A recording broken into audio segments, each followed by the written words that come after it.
열왕기상 19장에 보면 엘리야가 갈멜산에서 승리를 거두고 나서 아합 왕과 이세벨이 엘리야를 죽이려고 하니까 이제 도피하는 그 여정이 나옵니다. 엘리야의 사역은 사실 우리에게 있는 아합과 이세벨의 그 그릇된 신앙을 하나님이 찍어내기 위해서 예수 그리스도가 엘리야처럼 체험돼야 된다는 걸 알려주는 말씀이죠. 그런데 동시에 우리는 이제 레이지파로 부르심받아 엘리야처럼 사역을 하게 돼요. 그때 엘리야가 이제 두 가지를 하나님께 이제 고백을 하는데, 내가 죽기를 원하나이다. 그렇게 얘기를 해요. 그러니까 이세벨의 손에 죽는 게 아니라 믿음의 사람으로 차라리 하나님께서 내 생명을 취해 가시면 나한테 영생 복락이 있으면서 이 고통이 끝나지 않겠습니까? 이렇게 얘기를 하죠. 그런데 이제 정말 자기가 구하는 게 뭔지를 모르는 것 같아요. 엘리야는 어떻게 죽습니까? 그 불말과 불병거를 타고 승천해요. 하나님이 엘리야에게 선물하시려고 하시는 건 영광스러운 예수 그리스도의 부활과 승천을 예표하는 하늘로의 놀라운 승천을 선물하려고 하시려고 하는데 엘리야는 죽기를 원하는 거예요. 그러게 우리가 엘리야 같은 사람도 자기 앞에 자기의 운명이 그렇게 영광스럽게 될지를 잘 모르고 그런 얘기를 하는 거예요. 또 엘리야가 뭐라고 얘기하냐면 나는 내 조상들보다 못합니다라고 얘기를 해요. 근데 우리가 구약 성경을 다 살펴보면서 최고의 선지자를 엘리야라고 부릅니다. 예수님조차도 엘리야라고 얘기합니다. 왜냐하면 예수님의 복음을 예비하는 선지자가 올 건데 누구 같다고 그랬어요? 엘리야를 보낸다 이렇게 말씀하셨어요. 예수님도 엘리야를 얘기를 하셨어요. 말세에 구하시는 사역에 그 선지 사역에 본인의 인물을 표현하실 때 엘리야라는 이름을 써서 엘리야 사역을 말씀하셨어요. 나사렛 사람들이 예수님을 믿지 않고 고라신, 벳세다, 가버나움 사람들이 예수님을 믿지 않자 그때 예수님이 하신 말씀이 엘리야가 불신의 이스라엘 백성들한테 보내진 게 아니고 이방에 있는 시돈에 있는 사르밧 과부에게 보내지지 않느냐라고 예수님 말씀하시면서 복음이 유대인들에게 흡수가 안 되면 하나님은 어쨌든 하나님 일을 하셔야 되니까 이것이 헛되지 않도록 다른 이들에게 간다라고 말씀을 하셨어요. 그래서 복음은 이렇게 가지만 흡수가 안 되면 다른 이한테 가는 겁니다. 그래서 주님께서 이러한 말씀을 이제 통해서 엘리야가 얼마나 위대한 인물인가. 구약 성경의 최고 선지자는 엘리야죠. 근데 엘리야 뭐라고 얘기해요? 그 현재 시점에 나는 이보다 못합니다라고 얘기를 하잖아요. 오늘 우리가 알아야 될 게 있어요. 자기가 앞으로 하게 될 사역과 그리고 자기에 대한 평가는 자기가 내리는 게 아니에요. 그러니까 자기 평가에 집중할 필요도 없는 거예요. 그리고 남이 내리는 것도 아니고 하나님이 내리시고 그리스도가 내리시는 거예요. 그걸 보고 가는 거예요.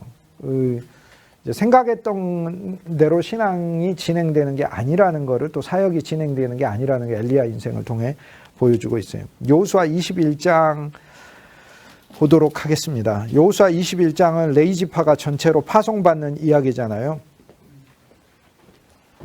레이지파가 처음에 제사장 엘르에셀과 여호수아에게 와서 이야기한다는 그 말씀을 통해서 우리가 배우게 되는 바는 먼저 우리는 레이지파로서 우리의 대제사장이신 그리스도와의 교제를 늘 누려야 된다는 것을 그게 레이지파가 하는 첫 번째 주님께 아뢰는 거예요. 즉 주님이 목자이시니까 나도 목자로 써주십시오라는 이 고백과 주님에 대한 간구가 우리에게 늘 필요하다. 이게 21장 1절에서 우리가 발견할 수 있는 거예요. 레이지파가 와서 스스로 땅을 달라고 요구를 합니다. 근데 이것은 바로 우리의 내적인 생명이 자라나게 되면 목양 생명으로 발전한다는 것을 보여주는 것입니다. 우리는 하나님 말씀을 먹다 보면 이건 저절로 우리 속에 차고 넘쳐서 증거해야 되겠다, 전파해야 되겠다, 사역해야 되겠다 이 마음이 자연스럽게 드는 것입니다. 21장. 근데 그때 우리가 구해야 될 건 주님 우리에게 성읍을 주시고 즉 우리의 신앙의 근거지를 주시고 그 다음 우리에게 목초지를 주십시오. 즉 양들을 주십시오. 라는 간구가 우리에게 필요하죠. 근데 이 목초지라는 단어가 바로 목초지가 아무데나 목초지가 아니고 목초지라는 단어 자체는 구획된 정해진 영역을 가리켜요. 즉 하나님께서 구분해 놓으신 거. 그런데 이 단어의 뜻에는 무엇이 있냐면 이게 사람이 이렇게 구약에는 여기가 목초지야라고 구분해 놓잖아요. 아무 곳에서나 풀 뜯어 먹지 못하게. 그런데 이제 구약에서는 사람이 구분해 놓은 것 같지만 이제 영원한 하나님의 경륜에서는 하나님이 경영하시는 하나님의 목초지를 말합니다. 그래서 우리가 레이지파로서 하나님이 반드시 우리가 레위지파의 사명을 인식하고 나아갈 때 우리를 위한 목초지와 성읍을 하나님이 정하셨다는 것을 알아야 된다라고 말씀하고 있어요. 레위지파는 4개로 구성이 되는데 4개로 레위지파로 나눠져서 이스라엘 전체에 퍼지게 되는데 좀 어려울 수도 있지만 그래도 뭐 그렇게 알아두셔야 돼요. 왜냐하면 한번 알면은 그 뒤로는 별로 어렵지 않기 때문에 그래요. 레위는 아들을 셋을 낳거든요. 첫 번째 아들이 게르손이고요. 두 번째 아들이 고앗이고 세 번째 아들이 무랄이에요. 이렇게 세 아들을 낳아요. 그래서 게르손, 고앗, 무랄이 이 이름을 낳습니다. 그런데 이 게르손이라는 이름은 나그네라는 뜻입니다. 나그네. 고앗이라는 이름의 뜻은 히브리어로 순종이라는 뜻이에요. 무랄이라는 이름은 쓰다라는 뜻인데 이 항목이 바로 무엇을 이야기하냐면 즉 레위 지파가 세 아들을 낳았다라는 이야기는 우리가 레위의 즉 사명을 가지고 사역하는 자의 내적 생명이 3가지 믿음의 덕목을 아들처럼 낳아야 된다는 걸 가르쳐 주는 거죠. 첫째, 순종이에요. 여기서 이 순종이라는 단어는 사실 우리가 제일 성경에서 오해하는 단어이기도 합니다. 우리가 순종하면 1차적으로 어떤 액션을 막 머리에 떠올리거든요. 근데 성경이 말하는 순종, 특히 로마서 6장에서 계속 바울이 강조하는 순종은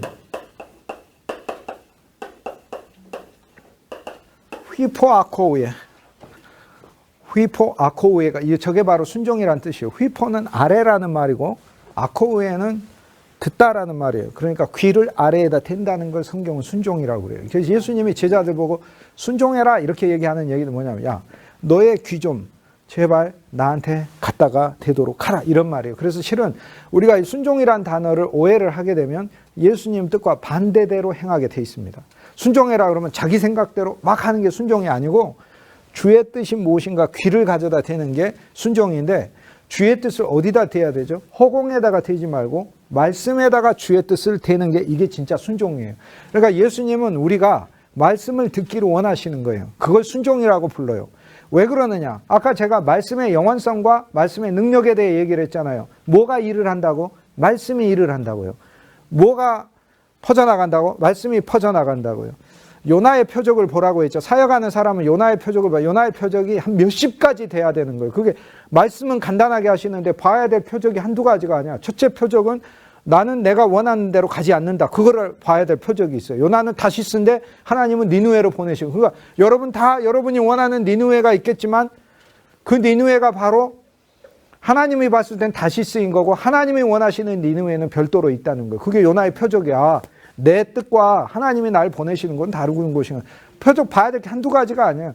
나부터 죽고 살지 않으면 니느웨 백성이 죽고 살지 않는다는 거예요. 자기부터 요나가 물고기 뱃속에서 새로 태어나야지 자기는 불순종하면서 니느웨 사람들한테 가서 순종하라고 어떻게 얘기해. 그러니까 하나님은 우리한테 요구하는 표적이 한두 가지 아니에요. 그런데 가가지고 요나가 결코 백성들이 하나님의 말씀 받아들이는 거 원치 않아서 사흘길에 니느웨 도성에서 하루길만 전해요.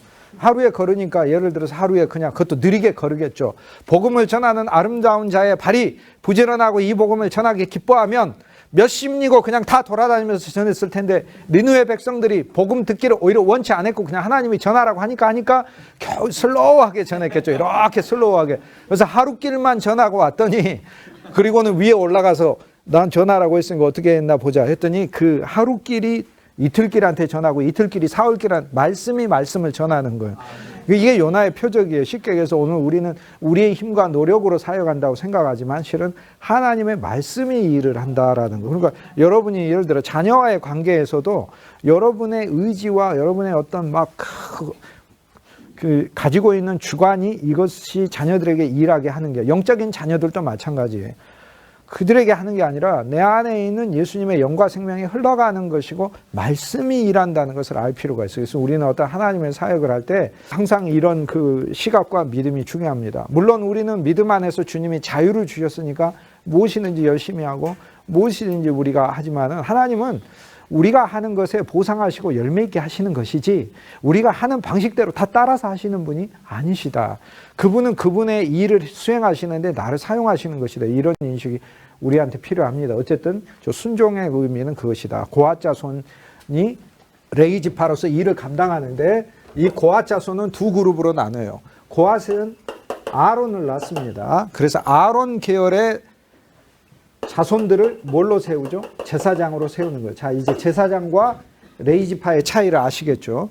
제사장은 제사 업무를 감당하는 거고 레위지파는 전체를 다 감당해요. 레위지파는 백성들 성경 공부 교육도 감당해요. 지금식으로 하면 레위지파는 교회학교, 교사, 청년부, 부장, 교회학교에 있는 뭐 여러 총무, 그다음 교회 장로님들, 권사님들 다 레위지파인 거예요. 그런데 저기에서 제사장 사역이라는 것은 백성을 하나님께 직접적으로 중보하는 사역이기 때문에 내적으로는 좀 더 하나님의 말씀에 가까운 사역이고요. 성도의 죄들을 하나님 앞에 아뢰게 하여 구원받게 하는 사역이에요. 그러니까 이것은 교회 내외적으로 연결된 일들이에요. 제사장 사역은 사실 근데 이거는 일부만이 아니라 우리가 다 제사장, 만인 제사장이잖아요. 우리는 모두 다 제사장 사역까지 나아가야 된다. 즉 하나님의 일에 우리 모두가 관계되어 있지만 하나님이 우리를 더 본질적으로 하나님의 사역의 중심에 서게 해야 된다는. 근데 제사장이 하는 일들을 보니까 제사 업무잖아요. 그건 첫째 예배죠. 두 번째는 백성을 축복하는 거거든요. 백성을 축복해요, 제사장들은.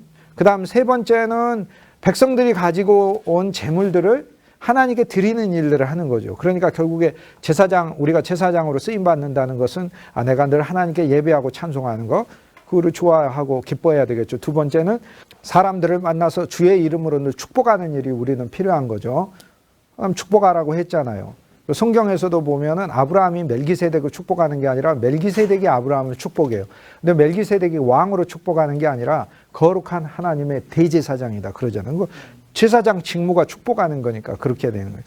그 다음 세 번째는 이제 백성들이 재물을 가지고 하나님께 드리는 거라 그 재물은 백성과 하나 되는 거잖아요. 또 재물은 예수 그리스도니까. 그러니까 사람과 성도가 예수님과 하나 되도록 많은 사람들이 예수님과 하나 되게 하는 일에 내 삶이 쓰여질 때 이때 내가 제사장 역할을 수행하는 거다 이렇게 얘기할 수 있어요. 아론 계열이 고앗에서 나와서 이게 제사장 계열이고 아론이 아닌 비아론 계열이 있어요. 비아론 계열은 성소의 기물을 책임지는 사람들입니다. 성소의 기물을 책임져요. 예를 들어 언약궤라든지 법궤가 아니에요. 언약의 궤예요. 법을 말하는 궤짝이 아니라 언약을 말하는 궤짝이 언약을 말하는 거. 그래서 이런 일들을 합니다. 그리고 이것들을 운반하고 닦고 그거에 관리된 일들을 하는 사람들이죠. 그 다음에 게르손의 아들들은 레이는 이제 두 번째 게르손을 낳죠. 그 이름은 나그네죠. 이거는 이 세상에서 지금 레이지파로 파송받는다는 것은 이 세상을 나그네로 사는 거예요. 그런데 여호수아 21장에 보면요. 이전까지 계속 많이 나오던 단어가 안 나와요. 어떤 단어가 안 나오냐. 지금까지 진짜 많이 여호수아에서 나온 수백 번 나온 단어가 기업이란 단어가 나오는데 21장에는 기업이 안 나와요. 기업이라고 하질 않아요. 목초지라고 그래요. 왜 그러냐? 기업은 누가 기업이에요? 여호와 하나님의 기업이라 우리가 하나님의 일을 수행할 때 어떤 인식을 가져야 되는지를 보여줘요. 즉 우리가 하나님 백성으로서는요. 다 기업이에요. 여러분 가족도 여러분에게 기업이고 여러분의 직업도 여러분의 기업이고 여러분의 공부나 지식도 다 기업이에요. 근데 레이지파로 쓰임을 받을 때는 레이지파의 인식이 있을 땐 즉 내가 하나님의 백성이 아니라 하나님의 사역자로서 내가 나아갈 땐 세상 것은 나한테 기업이 아니고 예수 그리스도만 나한테 기업인 거예요. 그냥. 그렇기 때문에 나머지는 뭐냐? 목초지예요. 가정은 뭐예요? 백성으로서는 기업인데 여러분이 레이지파가 되면 가정이 여러분의 목초지예요. 여러분의 목양을 하는 곳이다 그 말이에요. 그것은 예수 그리스도를 목양하는 곳이 가정인 거예요. 이게 개념이 달라요. 직장은 하나님의 백성으로서 기업이에요. 하나님이 이렇게 저는 예를 들어 이 아름다운 학원이 저한테는 하나님이 기업으로 주셨죠. 이 기업을 지켜야 되겠죠. 이 기업을 번성하게 해야 되겠죠. 우리 신학대학원과 호수대학교가 하나님께서 기뻐하시고 정말로 영광 돌릴 수 있게 하는데 쓰임이 돼야 되겠죠. 그런데 제가 레이지파의 사명을 여기에서 발견하면은 이 학원은 이 아름다운 동산은 저한테 기업 이상임을 제가 보게 되는 거예요. 여기는 저의 목양지인 거예요. 목초지인 거예요. 그러면 기업의 의미는 내가 여기서 열매를 얻는다는 의미고 목초지의 의미는 다른 이들을 이곳에서 먹인다는 의미인 거죠. 다른 사람들이 이곳에서 그리스도를 먹게 하는 거고. 그러니까 이거는 사역의 관점에서 우리 인생을 다시 봐야 될 필요가 있는 거예요. 하나님이 나한테 주신 많은 기업들이 이제는 목초지가 돼야 된다라는 것을 21장에서 우리가 보게 돼요. 그런데 그런 목초지에서 일하는 우리들이 가져야 될 두 번째 신앙의 덕목이 게르손 후손이죠. 우리는 나그네인 거예요.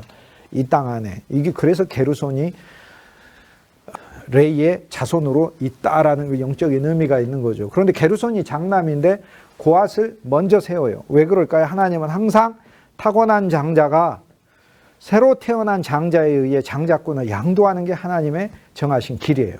이스마엘이 아니라 이삭이고, 에서가 아니라 야곱인 거예요. 루벤이 아니라 유다인 거예요. 아론이 아니고 모세인 거고, 언제나 하나님은 그렇게 하셔요. 그러므로 레이에게도 똑같은 원칙이에요. 게르손이 장남이지만 아니에요. 하나님은 고앗을 세워서 아론 계열로 나가게 하시는 거예요. 근데 왜 그렇게 하신가? 여러분은 타고난 장남이에요. 그런데 여러분에게서 누군가 새로운 아들, 맏아들이 태어나셨어요. 그분이 여러분의 진짜 장남이 돼야 된다. 그 얘기예요. 그분이 여러분의 장자권을 가져야 된다. 그런 얘기죠. 그 그리스도 예수다. 그 얘기예요.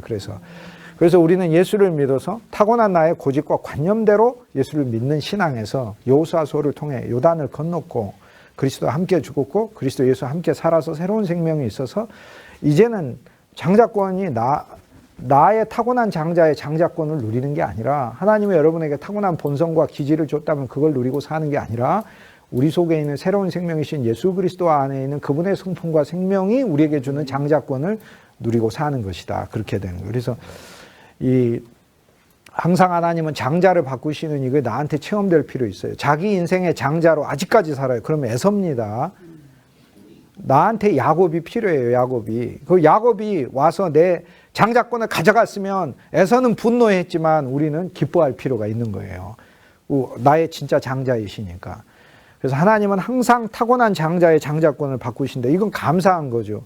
내가 그동안은 나 혼자서 내가 하나님을 믿고 내가 열심히 믿어야지 이런 나의 삶에서 엄청난 전환이 일어나게 한 거예요. 갈라디아서 2장 20절 내가 그리스도 예수와 함께 십자가에 못 박혔나니 그런즉 이제 진짜로 내가 산 것 아니요 내 안에 그리스도께서 사신 진짜로 그리스도께서 사신 거예요. 그리고 그리스도가 나를 살고 계시고 그리스도가 나를 끌고 가시는 진짜 그리스도 예수의 삶이 나를 통해 있게 된 거예요. 이게 바로 장자권의 삶이다라는 거죠. 근데 게르손은 이제 성막의 기본적인 틀들을 관장하는 레위인들입니다. 전체 휘장이라든지 그 다음에 성막의 구조물 틀이라든지 이런 것들을 관장합니다.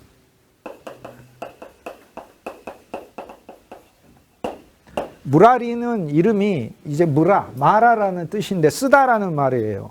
마라를 기억하시지요? 그 쓴 물이 있어가지고 나무를 던졌더니 달게 됐다는 거예요. 그래서 이게 히브리어 마라라는 말은 쓰다라는 말이에요. 그래서 여기서 나온 이름들이 많아요.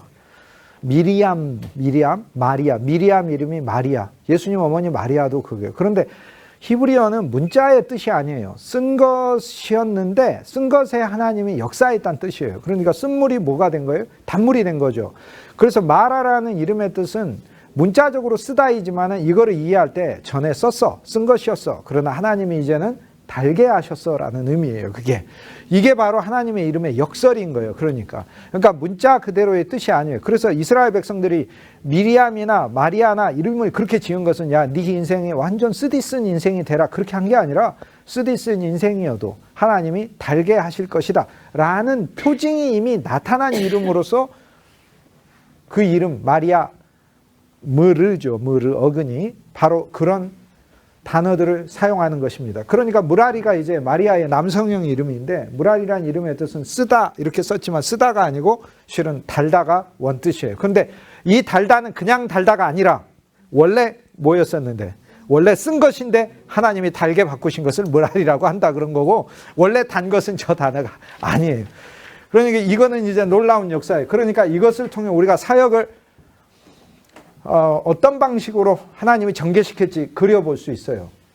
무라리, 우리 삶에 우리가 사역을 수행할 때 레이지파로 사역을 수행할 때 곳곳에 하나님이 모든 지파에 우리를 파송시키는 거예요. 하나님은 여러분을 여러분의 가정에 교회 일터에 곳곳에 인간관계에 레이지파로 파송하신 거예요. 근데 무라리가 셋째 아들로 있으니까 쓴 게 있겠어요, 없겠어요? 있죠. 그러나 하나님은 어떻게 하시는 거예요? 달게 하시는 거예요. 그렇지. 이거를 체험하는 게 이게 바로 무라리로 사역하는 것이다. 그 무라리는 어떤 일들을 하겠어요? 가장 바깥에 있는 성막에 바깥에 있는 포장, 외벽, 기타 집기 이런 것들을 날리는 일들을 합니다. 그렇다고 해서 뭐 가장 안 중요하냐? 아니에요. 다 어디든지 중요해요. 물론 지성소 언약궤 만지면 제일 중요한 것 같지만은 근데 하나 알 것은 언약궤를 만지면 제일 중요할 것 같죠. 언약궤. 예를 들어서 가장 영광스러운 일은 대제사장이 언약궤를 만지는 일이거든요. 그거는 이스라엘의 모든 어쨌든 업무 중에서 가장 영광스럽고 높은 일이고 아무나 할 수 없는 일이라고 히브리서 얘기해. 이런 영광은 대제사장에만 주어졌다. 그런데 아무도 볼 수가 없어요. 즉 이스라엘 백성의 단 한 명도 볼 수 없는 일이 대제사장의 직무예요. 아니 지성소에 가서 언약궤를 분양하는 일이나 그 언약궤에 대한 관리를 하는 일을 이스라엘 백성이 어떻게 봐요? 아무도 못 봐요. 그래서 사실 여기 영적으로 깊은 의미가 있어요. 하나님께서 인정하시는 가장 높은 일은 아무도 모르는 일이에요. 그게 바로 하나님이 이야기하시는 가장 높은 일이에요. 오히려 모두가 다 알고 있는 일이라면 그건 높은 일이라고 할 수가 없어요. 그래서 언제나 대제사장의 업무를 이렇게 보면서 저는 제가 얻는 교훈, 어렸을 때 공과 공부라고 하잖아요. 공과 공부. 나는 어렸을 때 주일학교에서 예배 끝나고 공과 공부한다고 할 때 공과가 뭔가 맨날 그렇게 혼동이 됐어요. 매일. 공과가 뭐지? 공과? 근데 공과라는 게 교훈이란 뜻이잖아요. 공과 공부를 한다. 말씀을 통해 교훈을 얻는다. 그런데 이 공과라는 건 인생의 여러 고통을 통해서 공과를 얻었다. 그렇게 얘기하잖아요. 교훈을 얻었다. 깨달음을 얻었다. 그런 얘기죠. 근데 그 대제사장의 이야기를 통해 늘 공과로서 저한테 인식되는 건 뭐냐면 아무도 모르는 일, 아무도 안 보는 일이 그것이 바로 이스라엘의 가장 영광스러운 일이었다.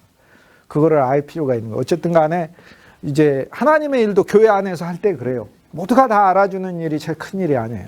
진짜 하나님만 아시는 일이 제일 귀하고 큰 일인 것이죠. 무라리. 그러니까 이게 세 번째 이제 중요한 거죠. 그런데 이 네 그룹을 하나님께서 이스라엘 전체에 파송을 해요. 12지파에다가 파송을 하는데 이스라엘 땅에 이렇게 돼 있고 여기 갈릴리 호수가 있고 요단강이 있고 여기 사해 바다가 있죠. 그래서 지파가 이렇게 돼 있는데 고앗 자손에서 아론 계열은 제사장 사역이니까 유다 지파하고 시므온 지파하고 베냐민 지파에 파송을 해요. 이게 21장이에요. 그래서 오늘 우리들에게 첫 번째 만들어진 사역은 뭐냐면 오늘 우리들이 하나님을 찬송하는 백성, 핵심 그리스도가 나게 하는 백성이 돼야 되는 게 이게 레위 지파가 해야 되는 첫 번째 일이다. 그게. 그런데 이 지파들에게 주는 가장 처음 48개 성읍이 여호수아 21장에 등장하는데 48개 성읍은 예수 그리스도 안에서 하나님의 사역을 수행하는 자가 얻게 될 풍성한 그리스도 예수 안에 추수할 덕목들이거든요. 제일 첫 번째 도성을 하나님 뭘로 주시냐면 헤브론을 주셔요. 근데 원래 이 헤브론은 갈렙한테 줬거든요. 근데 왜 헤브론을 주시냐? 헤브론의 성읍 헤브론이란 큰 성읍을 다 준 게 아니라 헤브론의 그들의 거주지를, 헤브론의 거주지를 줬다는 뜻이고 헤브론에 딸린 일부를 목초지로 줬다는 거예요. 이게 바로 21장에서 처음으로 레위 지파가 모든 자손들을 통해서 받는 첫 번째 땅이에요. 헤브론에서 시작하는 거예요. 근데 이건 영적인 의미가 엄청나게 많죠. 첫째, 헤브론은 아브라함과 이삭과 야곱이 그의 아내들과 함께 묻혔던 땅이라 아브라함과 이삭과 야곱의 신앙에서 출발하자는 의미도 되고 헤브론의 영적인 의미는 교통이라는 뜻이에요. 그래서 하나님과 늘 교통하는 게 사역자의 첫 번째 일이라는 거예요.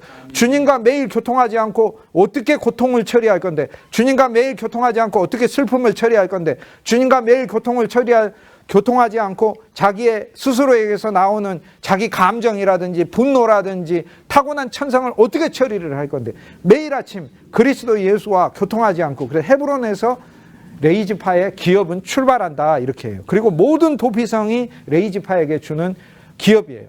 도피성은 레위 지파의 땅이에요. 그냥 레위 지파의 성읍이에요. 레위 지파 성읍은 도피성이고 도피성은 레위 지파 성읍이에요. 48개 중에 도피성 6개가 다 들어있어요. 이것은 예수 그리스도의 일을 하는 사람들이 그리스도의 사역을 수행하는 우리들이 그리스도 예수 안에 숨으면서 하라는 것을 가르쳐요. 그래서 자기 스스로 부끄러울 때도 많고 자기 스스로 실수도 많고 또 자기의 잘못이 아닌데 요셉처럼 억울한 고난을 당할 때도 있고 그래요. 그런데 그때 숨으라는 거예요. 그 어디로 숨어? 그리스도 안으로 숨으라라는 게 예수님이 도피성이니까. 그래서 예수님 안에서 숨고 예수님 안에서 교통하면 된다. 이것이 이제 땅의 시작이에요.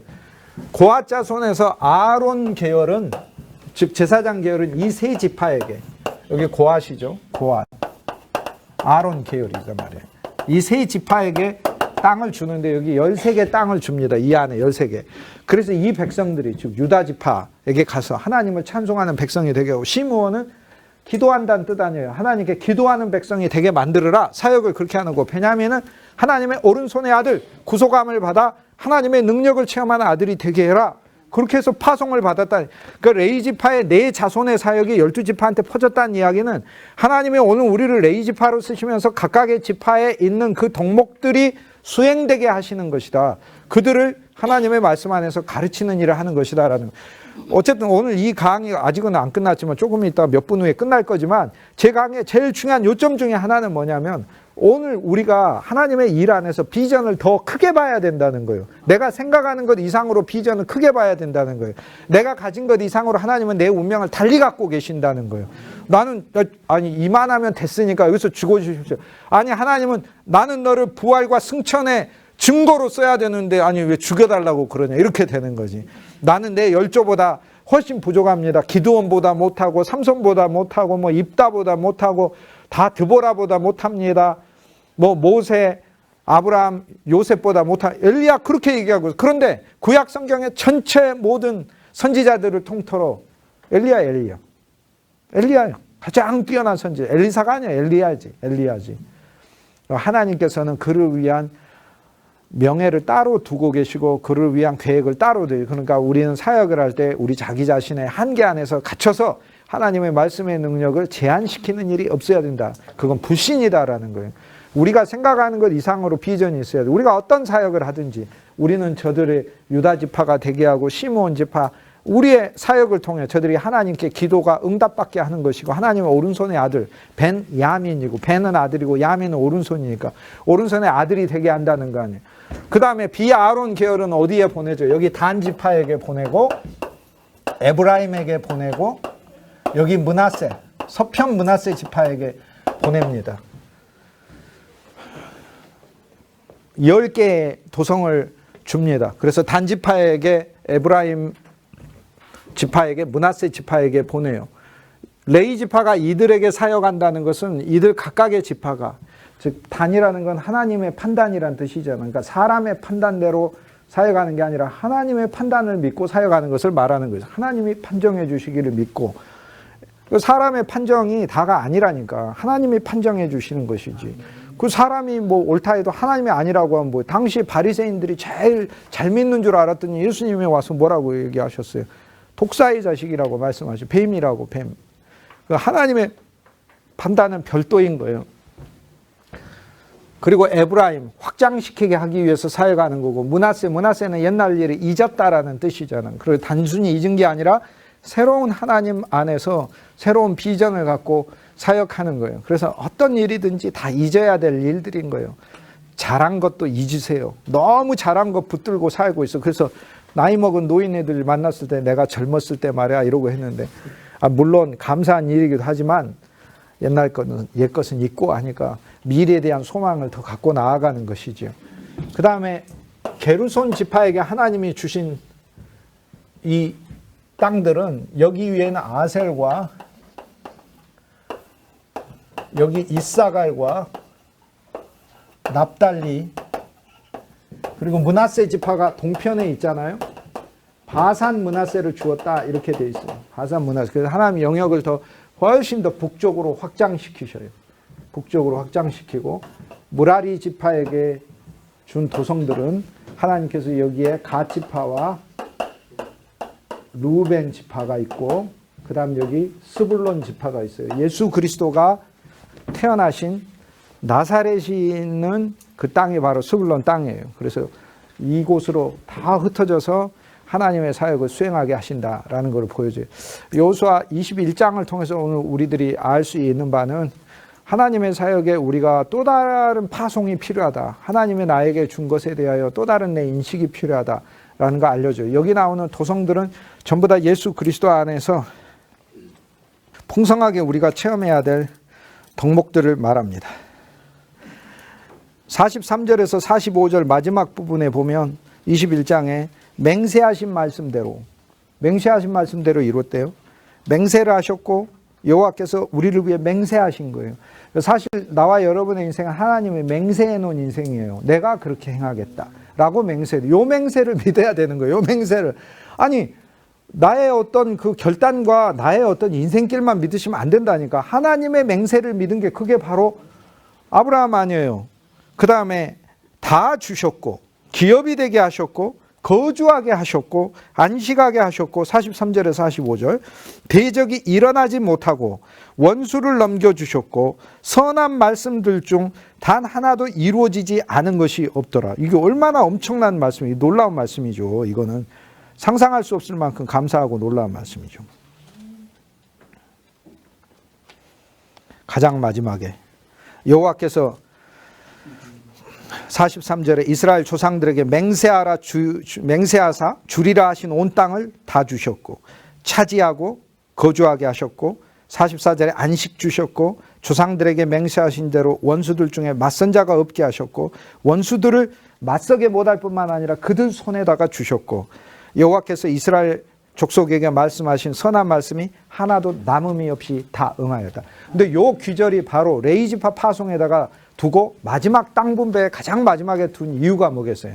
하나님의 말씀을 따라가다 보면 그 말씀 속에 맹세가 있고 말씀 속에 안식이 있고 말씀 속에 성취가 있고 말씀 속에 승리가 있고 말씀 속에 반드시 하나님이 우리에게 응하게 하신 바가 있다는 것을 가리키는 거예요. 그래서 오늘 이것이 하나님이 우리에게 주신 선물이다라는 거죠. 오늘 저와 여러분이 이 지파로서 이제 부르심을 받아서 새롭게 우리가 확장된다는 것은 너무 감사하고 놀라운 일인 것 같아요. 21장은 오늘 우리가 여기까지 하도록 하고요. 22장 이제 다음 주 22장에서 23장까지 하도록 하겠습니다. 그리스도 예수 안에서 하나님이 우리를 주 예수님의 신부로 모든 사람을 연합시키는 일에 부르심 받게 했다는 사실을 너무 감사한 것 같아요.